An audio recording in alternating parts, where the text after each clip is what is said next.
WhatsApp guys, हमने मंगवा लिया iPhone 17 pro max Japan variant जो कि हमें पड़ा है इंडियन वेरिएंट से 25,000 रुपये कम प्राइस में। हाँ आई नो गाइस, आपके मन में कई सवाल होंगे इस फ़ोन को लेकर, जैसे नेटवर्क कैसा है, कहीं कोई दिक्कत तो नहीं आ रही, बैटरी बैकअप कितना दे रहा है, एंड जापान वेरिएंट है तो कैमरा कैसा है, एंड मोस्ट इम्पॉर्टेंट वारंटी का क्या।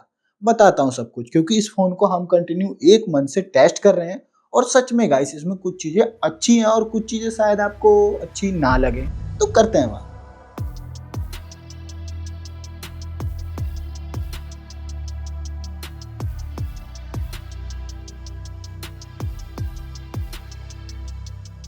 सबसे पहले बात करते हैं बॉक्स की। तो गाइस इनसाइड द बॉक्स आपको जापान वेरिएंट में सिर्फ एक चीज मिलती है फ़ोन के अलावा, एक टाइप सी टू सी की चार्जिंग केबल। कोई यूज़र मैनुअल नहीं और ना ही कोई सिम इजेक्टर टूल, क्योंकि ये फ़ोन डुअल ई सिम सपोर्ट करता है, तो इसमें आपको कोई फिजिकल सिम लगाने का ऑप्शन नहीं मिलेगा। हाँ, सिम की जगह बैटरी थोड़ी बढ़ जाती है, जिसके बारे में बैटरी सेक्शन में बात करेंगे, बट बॉक्स में यही मिलता है। और अब फ़ोन पे चले तो फ़ोन हाथ में लेते ही आपको मेजरली दो चेंजेस नोटिस होंगे।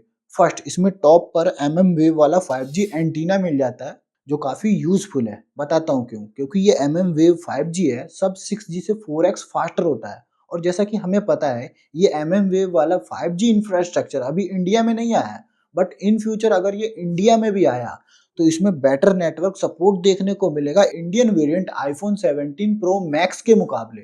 सेकंड, इसमें फिजिकल सिम का सपोर्ट नहीं है, इसकी जगह इस वेरिएंट में आपको ई सिम का सपोर्ट मिल जाता है, जिसमें आप मैक्सिमम 8 ई सिम स्टोर करके रख सकते हो, पर एट ए टाइम 2 सिम ही एक्टिव रहती हैं।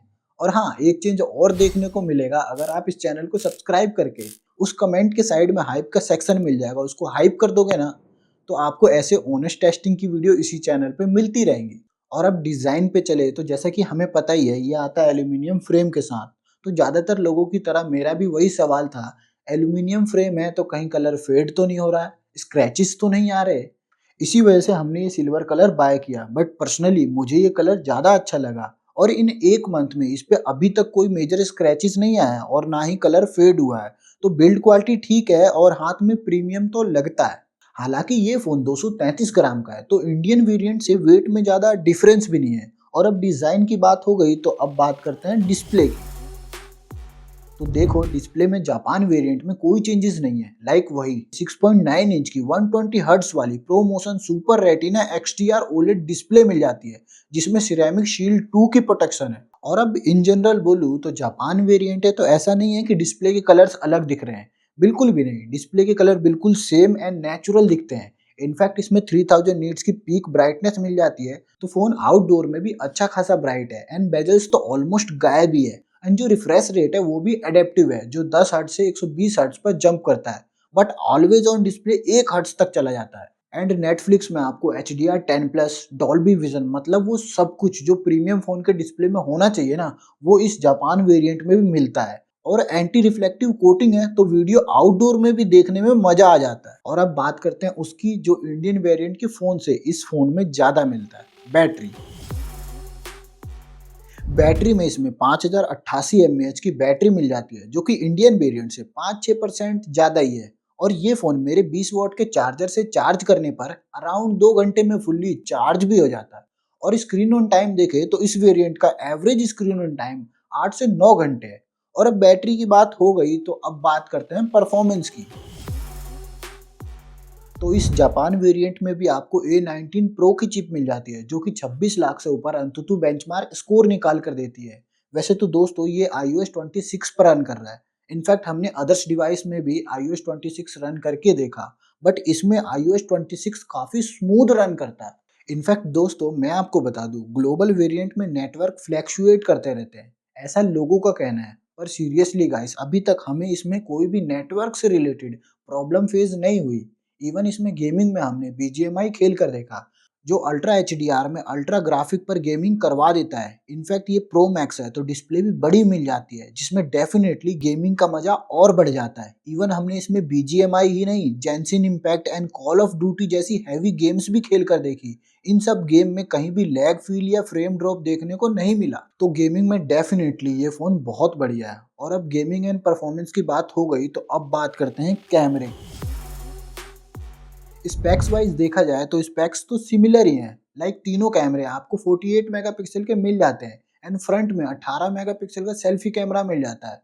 पर दोस्तों सवाल ये है कि जापान वेरिएंट है तो फोटो वीडियो में स्किन टोन नेचुरली एंड अच्छे से कैप्चर कर पाता है कि नहीं, कहीं जैपनीज स्किन टोन के हिसाब से कस्टमाइज तो नहीं।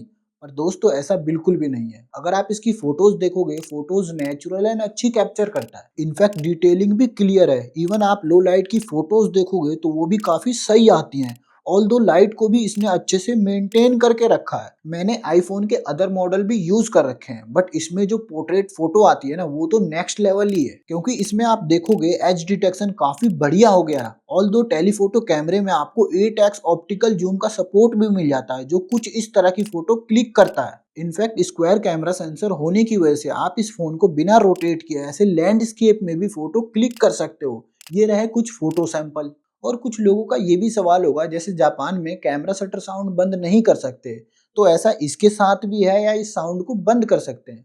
पर दोस्तों ऐसा बिल्कुल भी नहीं है। अगर आप रीजन में इंडिया सिलेक्ट करोगे तो इसके कैमरे शटर साउंड को बंद भी कर सकते हो। वैसे आईफोन शुरू से ही वीडियो रिकॉर्डिंग के मामले में टॉप नॉच रहा है, तो इसमें भी आप 4K 120 FPS पे वीडियो शूट कर सकते हो। बट नॉर्मल यूज देखें तो सभी कैमरे से 4K 60 FPS में आप वीडियो शूट कर सकते हो, जिसमें स्टेबलाइजेशन भी इम्प्रूव हुई है, ऑडियो भी अच्छे से कैप्चर करता है और इस वेरिएंट में भी वीडियो टॉप नॉच ही रिकॉर्ड हो रहा है। इसके अलावा हमने इस फोन से सिनेमैटिक मोड में वीडियो, एक्शन मोड में वीडियो, प्रोरेस वीडियो, स्लोमो वीडियो, वो सब हमने शूट किया है। तो अगर आपको उसको भी देखना है तो डिस्क्रिप्शन में लिंक मिल जाएगा गूगल ड्राइव का, तो जाइए और चेक करिए। इससे आपको अंदाजा मिल जाएगा कि इस वेरिएंट का कैमरा कैसा वर्क करता है। और अब आपने इस जापान वेरिएंट की तारीफ तो बहुत सुन ली, बट मुझे एक कॉन्स दिखा जो मुझे लगा आपको भी बताना जरूरी है।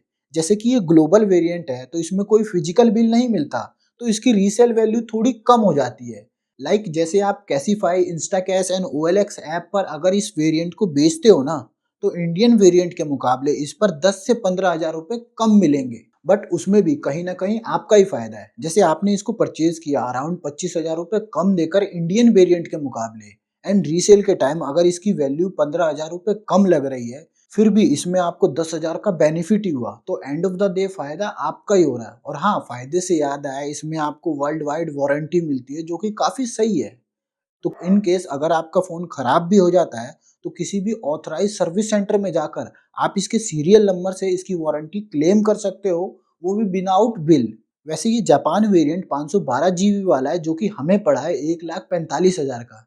पर देखो गाइस, इसके प्राइस हर दिन घटते बढ़ते रहते हैं मार्केट में इसकी डिमांड के हिसाब से, तो हो सकता है इसके प्राइस थोड़े बहुत ऊपर नीचे हो। बाकी गाइस, अब आप सारी चीजें समझ चुके हो, तो मोस्ट इंपॉर्टेंट चीज बताता हूँ कि जापान वेरिएंट को कैसे पहचाने कि ये जैपनीज वेरिएंट का फोन है। बॉक्स में आपको स्टार्टिंग में मॉडल नंबर के पीछे जे दिख जाएगा, जिससे आपको पता चल जाएगा कि ये जैपनीज वेरिएंट का फोन है। बाकी फोन में भी आपको मॉडल नंबर के पीछे जे दिख जाएगा, जिससे आपको मालूम पड़ जाएगा। बाकी इसके सीरियल नंबर को एप्पल के ऑफिशियल वेबसाइट पर डालकर चेक कर सकते हो कि ये फोन ओरिजिनल है या नहीं।